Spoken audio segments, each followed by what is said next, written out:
Opa, sejam muito bem-vindos a esse canal Direito de Esportes Eletrônicos. Meu nome é Hélio e nessa videoaula a gente vai falar sobre como prospectar clientes dentro do cenário do nicho dos esportes eletrônicos e dos games. A maior preocupação, o maior medo dos advogados, tanto iniciantes como os que já têm uma certa trajetória na carreira, é como se comunicar com esse público gamer dos esportes eletrônicos. E nessa videoaula eu vou te mostrar como fazer isso. Então fica comigo até o final, que você vai sair daqui com vários insights, várias ideias de como começar a fazer isso. E deixe seu comentário, sua pergunta, sua dúvida, seu questionamento aqui embaixo no vídeo, que depois a gente vai gravar outros vídeos e a gente pode abordar essa sua dúvida. A gente vai lá para a minha tela agora e a gente vai conversar de lá. Vamos lá, nosso tema é como prospectar clientes. Como prospectar clientes no cenário dos esportes. Aqui, esportes ou games, na verdade, a gente vai servir para as duas vertentes aqui, a nossa divulgação, a nossa prospecção, tá? Uma coisa que é muito importante todo mundo entender. E antes de eu entrar profundamente aqui no tema, explicar como a gente vai fazer, como que são os meios mais eficazes de conseguir uma resposta do público na sua prospecção mais ativa, eu quero fazer algumas observações iniciais, gente. Primeira coisa, muita gente cria esse estigma, né, de que você, como advogado, como estudante, isso é até um viés que a gente aprende dentro dos bancos acadêmicos, da faculdade, de cursinhos e de próprio mercado, né? Que o advogado ele não pode aparecer. Há uma série de explicações históricas, há uma série de explicações técnicas, jurídicas, do porquê o advogado não pode aparecer de uma forma tão agressiva em propagandas e publicidades. E uma delas, que talvez seja mais razoável, mais crível para a gente tratar aqui, é que nós somos operadores do direito, nós somos os intermediários entre um jurisdicionado que tem ali um senso de injustiça que lhe foi causado e ele precisa de alguém para representá-lo dentro do Poder Judiciário. Então, o que tem de explicação nisso? O jurisdicionado, com aquela sensação de injustiça, com as suas emoções afloradas, com a pretensão resistida ali que ele teve, ele vai procurar o advogado. E se o advogado parecer que apenas está capitaneando processos, causas, situações para faturar, para cobrar, isso não soa tão bem. E essa é uma das razões do porquê nosso Código de Ética e Disciplina, o Estatuto da Ordem dos Advogados do Brasil, tratam com muita cautela a questão da captação de clientes. Então a gente precisa entender aqui que captação de um lado e prospecção de outro lado são coisas diferentes, tá? Quando a gente fala aqui em prospecção, a ideia de prospectar é de você se tornar mais visível para o mercado, é você se sobressair naquela área que você, enfim, está divulgando informações, tá? É basicamente isso a prospecção. Quando a gente fala em captação, ela já tem um viés mais de mercantilização da advocacia, digamos assim. Você está mercantilizando ou está usando métodos para que você possa atrair clientes ou que já estão vinculados a um outro advogado, ou que, enfim, a conotação ali é diferente. Então entendam que a prospecção, ela não há problema nenhum, tá? E inclusive ela é compatível com o nosso Código de Ética, o Estatuto da OAB, porque eles não tratam especificamente ali da proibição da prospecção. Eles falam sim na captação de clientes, que isso em tese não pode, de acordo com os próprios documentos, com as próprias normas que nós temos, né? E eu queria trazer para vocês aqui inicialmente, e é até pertinente a gente falar do provimento 205 de 2021, foi editado pelo Conselho Federal, né, da Ordem dos Advogados do Brasil. Eu vou arrastar aqui na tela só para vocês verem. Olha que interessante.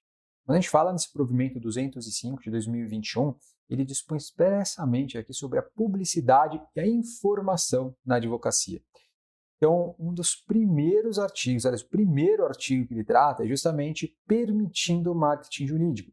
É permitido o marketing jurídico desde que exercido de forma compatível, né, com os preceitos éticos respeitadas as limitações impostas pelo Estatuto da OAB.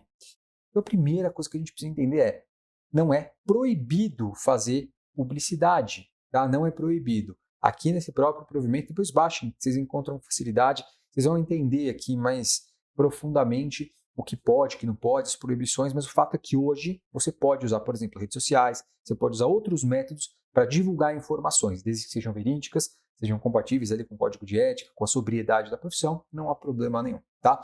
Então, quando a gente fala de prospecção de clientes no cenário dos esportes eletrônicos, a primeira coisa que a gente tem que ter em mente é que não é proibido fazer prospecção ativa, tá bom? Tenham isso em mente. Uma outra situação aqui inicial também que eu queria trazer para vocês é que quando a gente fala nos métodos de prospecção ativa, né, de você sair do seu escritório, seja num ambiente online, seja num ambiente offline, né, fazendo um networking presencial ali, a sua prospecção, gente, ela você só tem que dosar a prospecção, porque quando a gente trata de resultados decorrentes aí da prospecção, a gente precisa mensurar os resultados. Tem resultados mais rápidos, que são mais imediatos, a curto prazo, tem um resultado a médio prazo e um resultado a longo prazo. A gente tem que dosar tudo isso e extrair uma média, tá? Não adianta você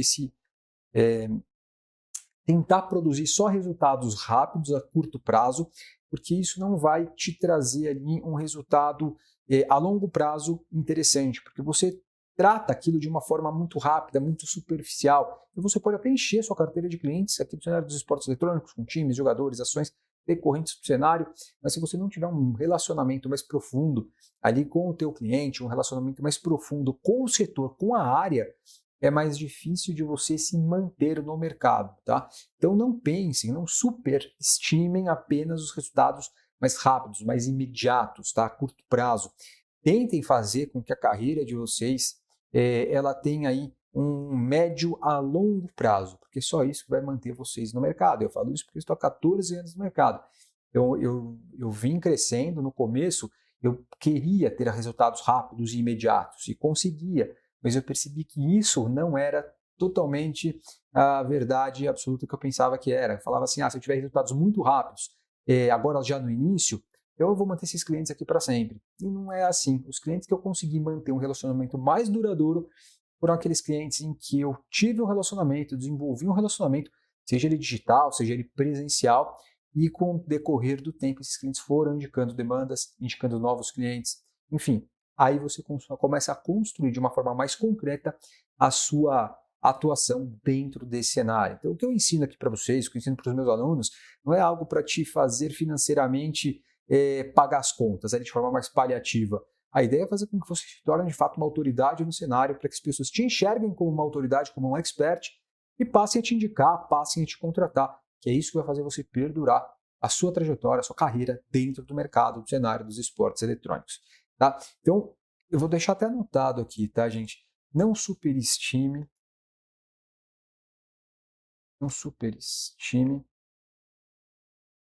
os resultados a curto prazo. Aposte também nos resultados a médio e longo prazo. É a velha história dos três porquinhos. Vou contar rapidamente para vocês aquela história dos três porquinhos. Quando a gente vê os três porquinhos, cada um constrói uma casa e eles vão pela conveniência da casa, né? O primeiro constrói uma casa de palha, que ela é rápida, ela é leve e é fácil de construir. O outro preza um pouquinho pela qualidade, vai para a casinha de madeira. E o último porquinho ele vai lá e faz uma casa de tijolos, que é uma casa robusta, forte, duradoura. E aí o lobo mau, quando ele quer ir lá pegar o porquinho, quer comer o porquinho, o que ele faz? Ele vai naquela primeira casa, que é a casa de palha, ele vai lá e sopra a casa cai. E o porquinho fica desprotegido. Esse é o que queria resultado rápido, queria o resultado imediato. E a sustentação dele ali dentro não foi muito boa. Então ele correu para a casa do porquinho de madeira. E da mesma forma, o lobo, que é o mercado, soprou a casa de madeira da mesma forma caiu. E eles correram então para a casa do porquinho de tijolos. E a casa do porquinho de tijolos foi mais difícil de construir, porque os tijolos eram mais pesados, eram mais difíceis de comprar, de levar, de construir, mas também era um império ali que era mais duradouro, mais forte, mais firme. E é essa estrutura que você, como advogado, tem que ter no mercado. É a casa do porquinho de tijolos, tá bom? Então não superestime esses resultados mais rápidos. Eles vêm, às vezes são proveitosos, a gente não pode negar isso, mas às vezes não são. Então não superestime apenas esses resultados, tá? Gente, vamos lá. O que é importante a gente falar aqui? E uma última questão inicial que eu queria trazer para vocês é que esses métodos de prospecção que a gente fala, esses métodos de prospecção ativa que te ajudam a ter resultados aí a curto prazo, médio prazo ou mesmo longo prazo, gente, não importa onde você está. Se você está na capital do estado de São Paulo, na capital do estado do Rio de Janeiro, se você, enfim, não importa que estado e que cidade você está. Você pode estar numa pequena cidade do interior de algum estado, de alguma cidade, e a sua prospecção dentro da internet, dentro da rede, vai ter a mesma eficácia de alguém que está num grande centro, numa grande metrópole. Porque ali o que vale mesmo é a sua identidade, a sua comunicação. E aqui é importante você entender isso. Porque a maior parte dos meus alunos reclamam do seguinte, falam assim, professor, eu moro numa cidade pequena, tem poucos habitantes na minha cidade e eu não tenho com quem conversar, eu não tenho com quem me relacionar, eu não tenho público aqui para que eu possa fazer um networking, uma prospecção ativa. E, gente, tudo isso é irrelevante. Quer dizer, tem uma certa relevância, mas basicamente não é relevante. Por quê? Basicamente tudo está na rede. As pessoas, esses players, jogadores, times, atletas, organizadores, desenvolvedores, todos eles estão na rede. E aqui não importa de rede social que seja, são várias, desde o LinkedIn, o Twitter, o Instagram, o Facebook, o Google Ads. Todas essas ferramentas são úteis na hora de você trazer esse público, tá? Então você precisa ter uma presença em todas essas redes. Não que você precise alimentar elas de publicações, conteúdos, né? Você não precisa virar um influencer, um divulgador de conteúdos. O que você precisa fazer é atuar com estratégia, porque é isso que vai te trazer resultados. Então preze muito pela comunicação, pela sua imposição, seu empoderamento ali digital, é isso que vai te trazer resultado, independente de onde você esteja. Os meus alunos têm resultados de todos os lugares do Brasil e a gente tem uma rede de relacionamento em que eles trocam clientes. Por exemplo, tem um que tem uma área lá, um faz trabalhista, mas chega alguém pedindo uma anulação de um campeonato porque teve a quebra de integridade em razão de um uso de hack, de um cheat, enfim, teve uma trapaça. Se aluno não faz a área do direito civil, a área do direito do consumidor, a área do direito empresarial, ele faz na rede de relacionamento, ele vai lá e troca um cliente, ou pede uma participação, enfim, é uma rede de relacionamento. Ele tem uma dúvida na hora de propor uma ação, para onde ele vai? Para a comunidade, lá para a rede de relacionamento. Então ele estabelece a discussão, eles entram numa sala do Discord, eles se comunicam por lá. O Discord, para quem não sabe, é uma ferramenta também, que é uma plataforma que a gente usa muito para jogos eletrônicos, né? Para você se comunicar no jogo. Você entra lá, tem salas, servidores, salas de estudo, e os alunos entram lá e debatem, discutem, trocam ideias sobre aquele caso. E é legal que quanto mais se amplia essa rede, mais possibilidade tem de as pessoas se ajudarem. Então, quando você está numa pequena cidade, numa pequena capital, é por isso que você tem que fazer parte dessa comunidade. Porque dentro dessa comunidade você vai encontrar pessoas com os mesmos interesses que você, que vão te ajudar quando você precisar e você vai ajudar as pessoas quando elas precisarem. É algo que você sabe e que você gosta, que é games e direito, tá? Então tenham isso em mente. Gente, vamos lá, eu queria trazer para vocês aqui a primeira situação, que talvez seja a que é a mais importante de todas, quando a gente fala em prospecção de cliente no cenário dos games e dos esportes eletrônicos. Tá? Se você quiser atingir jogadores, times, desenvolvedoras, quiser chegar e se comunicar com o CEO, com o diretor, enfim, alguém que tem a cargo executivo dentro de uma empresa de games, você precisa ter noção da pessoa, precisa te enxergar como uma autoridade dentro do cenário, ou no mínimo como alguém que trabalha, que atua com jogos eletrônicos e entende um pouco desse nicho. Se você não tiver isso, não transparecer isso, você sai perdendo, tá? Porque a gente frisa muito isso aqui nos vídeos, nas aulas, nos conteúdos, no curso. Eu vejo que ao longo desses 14 anos, as empresas, os times, os players me contratavam porque eu tinha justamente um posicionamento mostrando que a minha autoridade era... Autoridade, quando a gente fala, é conhecimento, né? Conhecimento, domínio sobre um tema, domínio sobre um nicho. E não sobre a técnica do direito apenas, mas sobretudo sobre a área de atuação do cliente. Então, quando chega um jogador, um time, ele quer saber se você sabe minimamente ali as condições, as características, a forma de atuação desse mercado, como ele funciona, a dinâmica, ecossistema, enfim, ele quer que você tenha familiaridade com isso. Então, isso é uma autoridade, isso mostra autoridade sobre o tema. Então, você precisa ter noção que você precisa mostrar isso na sua prospecção. As coisas têm que estar alinhadas.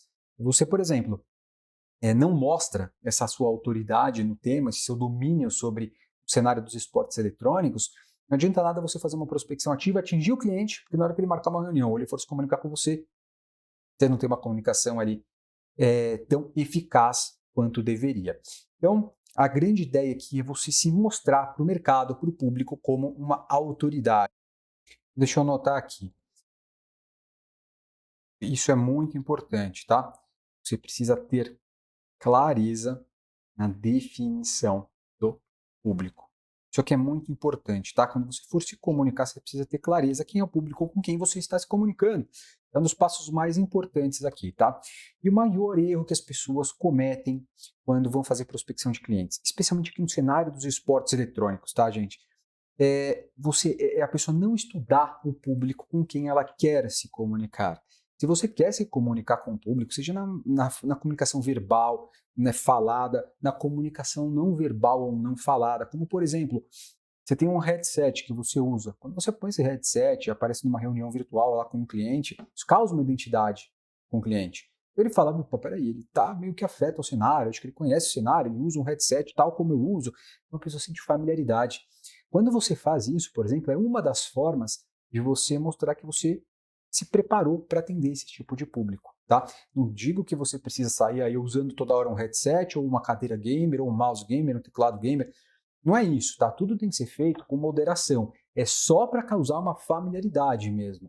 Então isso é muito importante. E quando você não estuda esse público, seja um jogador, um atleta, cada um tem a sua peculiaridade, tá? Cada um tem a sua particularidade e você precisa saber cada uma delas.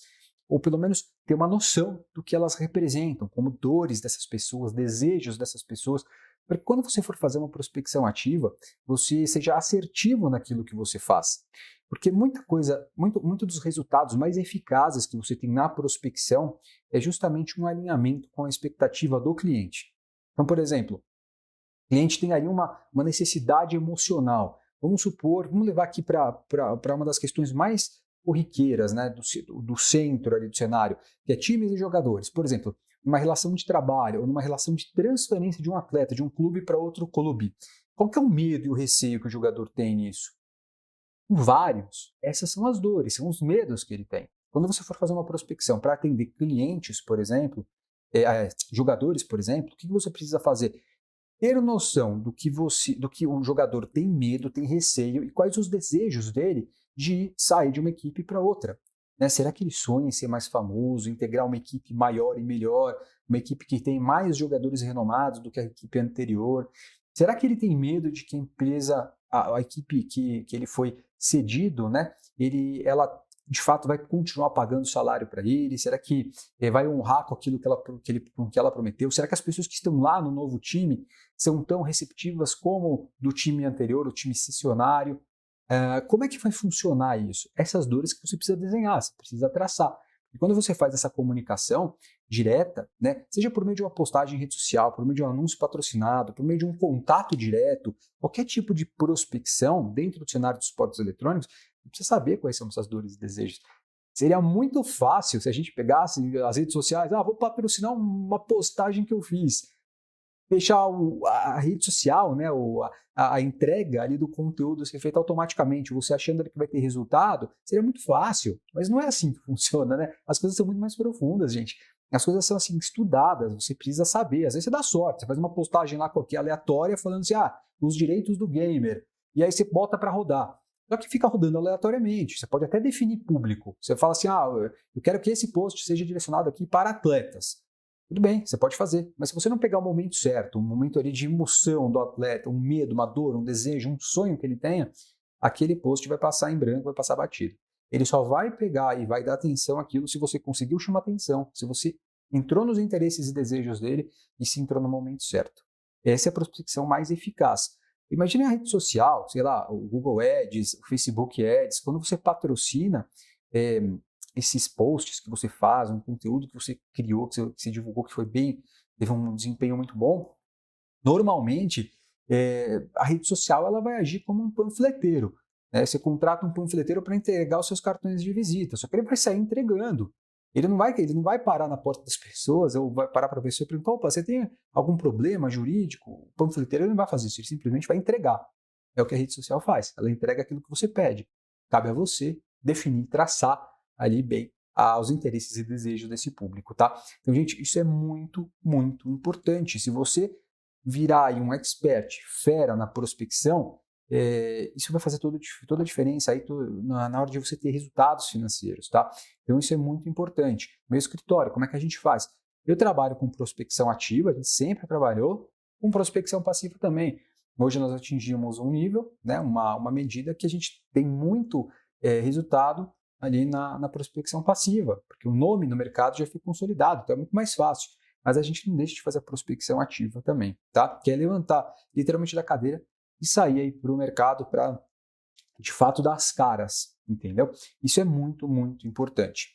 Então, uma questão interessante aqui que eu queria deixar anotada para vocês é que você precisa ser assertivo na comunicação. Há um exemplo que eu queria frisar aqui para vocês. Olha que interessante. Imagina o seguinte, uma, uma organizadora de eventos foi lá, criou um evento, uma competição, né? E teve um problema que ela não conseguiu manter ou cumprir a integridade do evento, houve uma trapaça. Quando você sabe disso, você direciona, por exemplo, uma postagem que você viu que aconteceu. E é uma pauta quente, é um momento quente ali. As pessoas estão com os ânimos mais aflorados. Imagina os times envolvidos, os espectadores envolvidos, quando você tem uma trapaça cuja responsabilidade é da própria organizadora.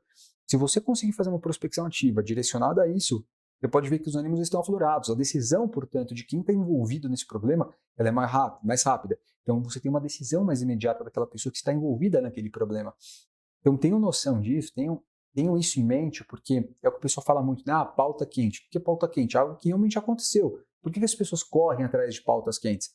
Porque ali as pessoas ficam com as emoções afloradas, né? E elas ficam emotivas muitas vezes, e é mais fácil de se vender qualquer tipo de serviço, qualquer tipo de situação, seja serviços ou produtos mesmo, né? Quando o ser humano tem necessidade de contratar ou de resolver algum problema, ele vai contratar. E por isso que as pessoas aproveitam essas pautas quentes. Então é importante ficar antenado, por exemplo, nas imprensas, na mídia, para saber o que acontece no cenário. E as questões mais midiáticas, mais bombásticas, são situações que você pode aproveitar ali a onda para surfar, tá? Então, tenham isso em mente. E percebam que assim, tudo que eu falo para vocês, gente, é uma mudança de pensamento, uma mudança de mindset, porque o que a gente aprende na faculdade, nos cursinhos, não tem nada a ver com isso. Isso aqui é mercado.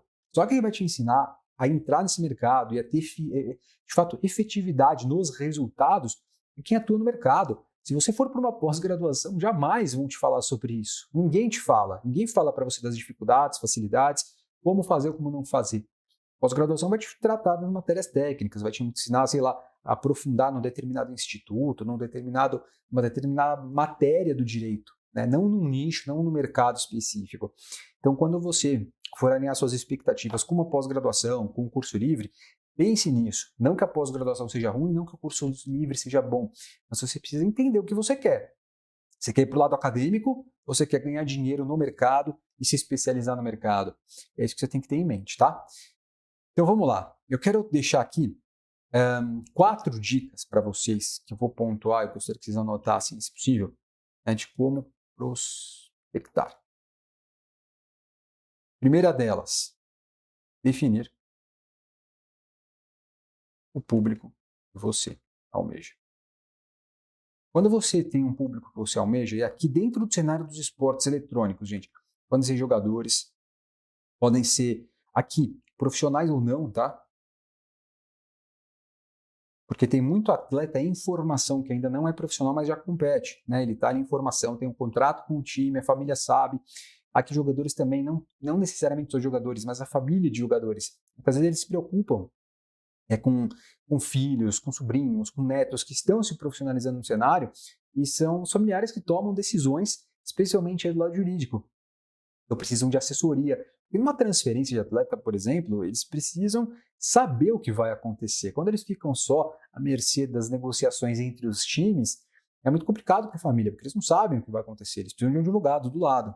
Então é muito importante que você saiba dessa dor, por exemplo. Se você definir um público, jogadores, você pode, por exemplo, entrar também no aspecto da família deles, porque eles participam. E essa é uma dor, um desejo que eu conheço e estou passando aqui para você nesse momento, tá? Então você precisa definir. O que mais você pode definir aqui?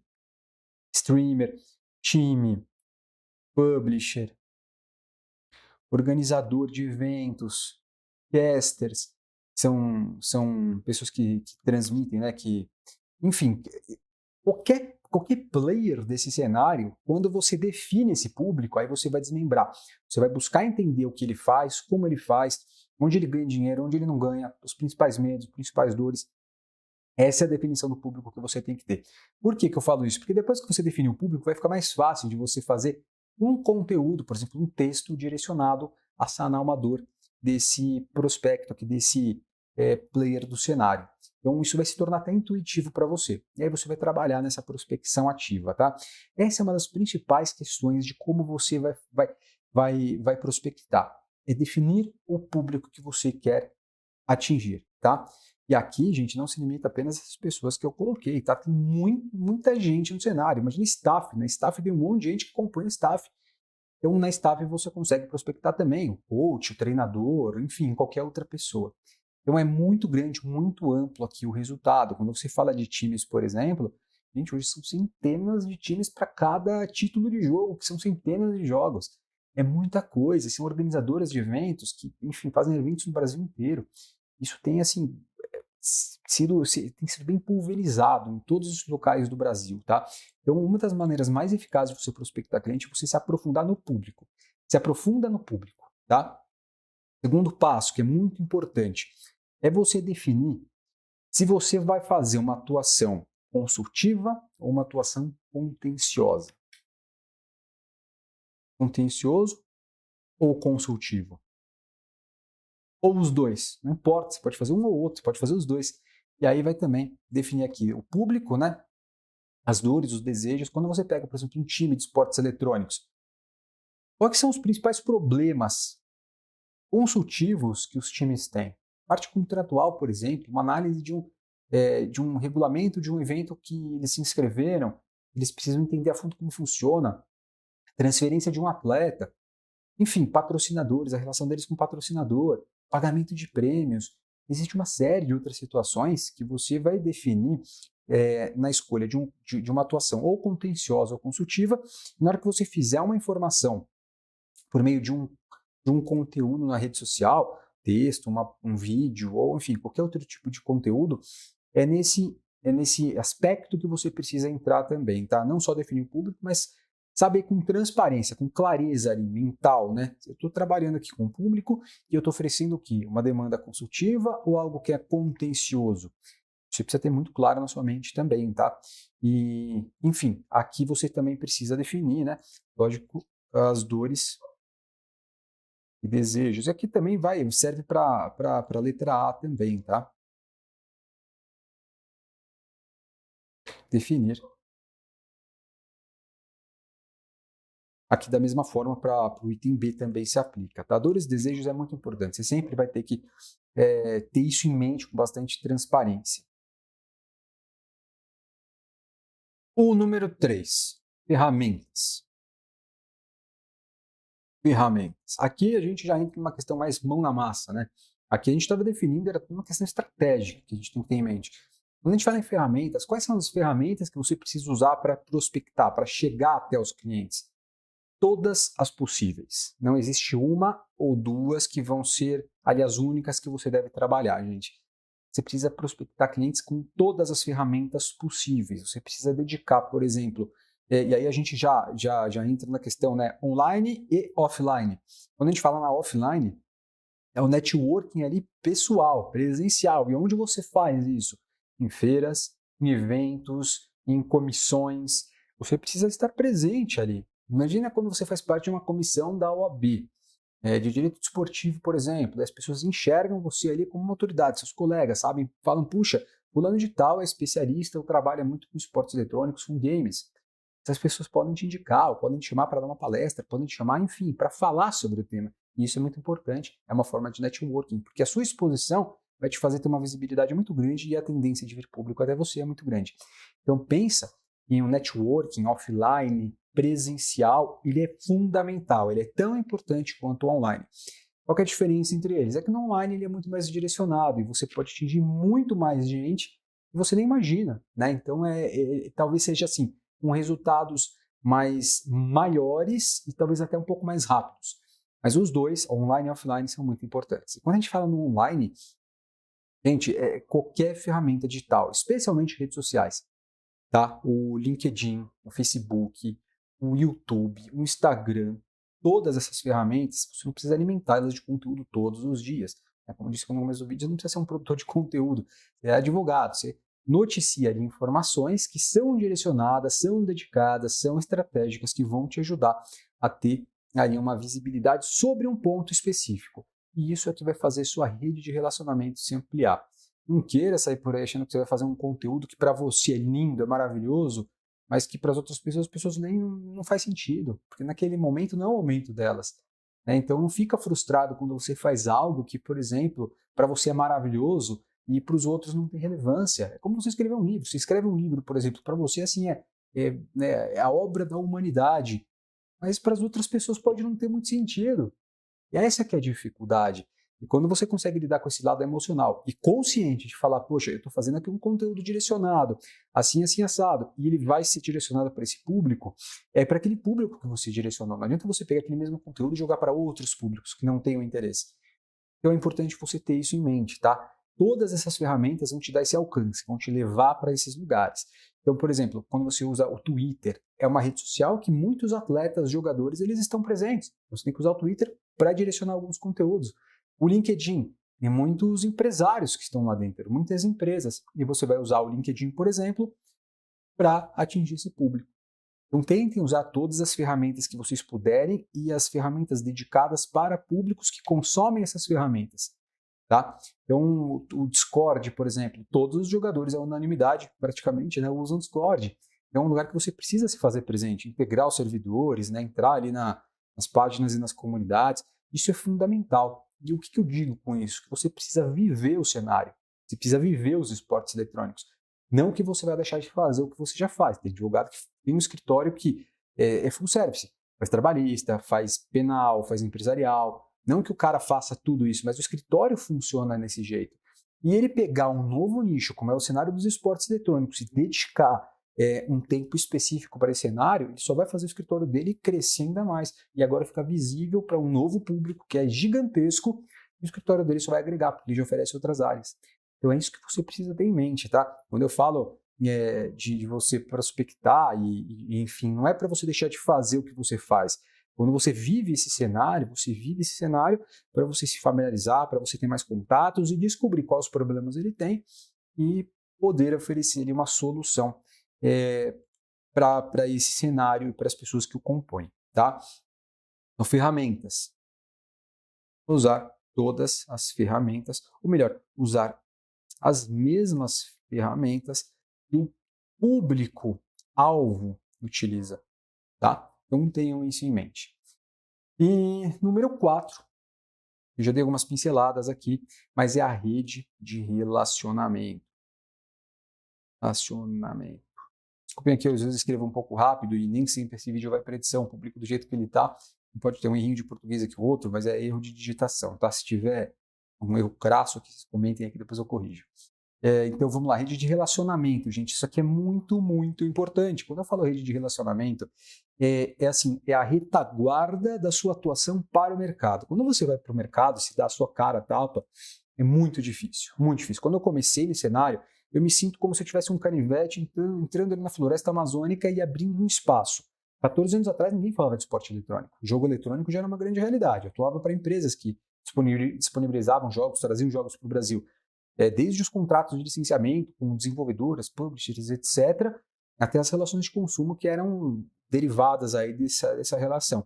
E nessa rede de relacionamento, quando eu falo você de linha de frente para o mercado, é muito difícil você atuar no mercado sem ter ali uma retaguarda, né? Quando eu falo retaguarda, eu falo basicamente numa comunidade, uma rede de pessoas com os mesmos interesses, a mesma área de atuação que você, que possam te dar ali um subsídio, possam discutir uma tese com você, possam trocar ideias sobre um tema que você tem dificuldade, e essa rede de relacionamento, portanto, ela é muito importante.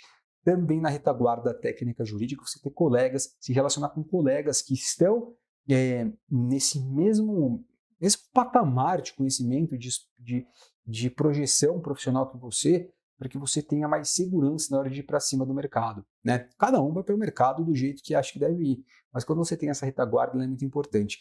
E nessa rede de relacionamento, não só na retaguarda, mas na linha de frente, você também tem que ter uma rede de relacionamento com produtores de eventos, com times, com jogadores, com familiares de jogadores, todas essas pessoas representam para você, ainda que indiretamente e ainda que não momentaneamente ali, uma forma de prospecção, porque o relacionamento que você mantém com todas essas pessoas, seja da retaguarda, seja de linha de frente para o mercado, é o que vão te trazer ali uma possibilidade de prospecção muito mais eficaz. Então, tudo isso, gente, basicamente é relacionamento. Utilizem essas 4 ideias aqui que eu passei para vocês de prospecção, porque eu tenho certeza que vão ajudar vocês. Embora pareçam intuitivas, pareçam simples, não se deixe levar pelo vilão do conhecimento, né? Que é aquela coisa, isso eu já sabia, não preciso aplicar. Existem muitas outras técnicas. Essas daqui são as questões que eu acho mais importantes e que eu tive mais dificuldade ao longo da minha trajetória de encontrar. E eu estou trazendo aqui para você. Tá bom? Então, nesse vídeo a gente fica por aqui. Eu queria te pedir para deixar suas dúvidas, seus comentários aqui embaixo no vídeo. Vou fazer outros vídeos. A gente tem aqui uma pauta, né? É uma linha de produção e a gente vai trazendo aqui algumas dúvidas do pessoal que assiste para produzir outros vídeos. Então, deixa aí sua ideia, seu insight que você teve aqui nesse vídeo e depois a gente vai produzir outros vídeos, tá bom? Então, inclusive, se inscreve aqui no canal, para que você também receba os novos conteúdos que a gente publica sempre direcionado ao direito de esportes eletrônicos e vai te ajudar a criar mais familiaridade com o cenário. A gente fica por aqui.